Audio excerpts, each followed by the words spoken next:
नमस्कार दोस्तों, आ गया हूं काराकाट अपने प्यारे भांजे के पास। विजय है, पूरा काराकाट में हाहाकार मचा है। माता जी का चुनरी है, आशीर्वाद है। अब हम लोग निकल रहे हैं स्टेज पर।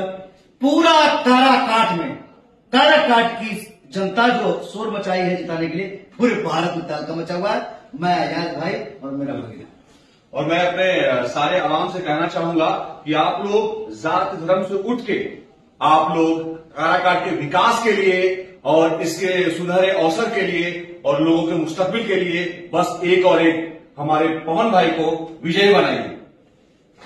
पवन सिंह जिंदाबाद जिंदाबाद। अब भागना अपने प्यारे भांजे के पास। विजय है, पूरा काराकाट में हाहाकार मचा है। माता जी का चुनरी है, आशीर्वाद है। अब हम लोग निकल रहे हैं स्टेज पर। पूरा काराकाट की जनता जो शोर मचाई है जिताने के लिए, पूरे भारत में तहलका मचा हुआ है। मैं आजाद भाई और मेरा भगीना, और मैं अपने सारे आवाम से कहना चाहूंगा कि आप लोग जात धर्म से उठ के आप लोग काराकाट के विकास के लिए और इसके सुनहरे अवसर के लिए और लोगों के मुस्तकबिल के लिए बस एक और एक हमारे पवन भाई को विजयी बनाइए। पवन सिंह जिंदाबाद जिंदाबाद। अब भागना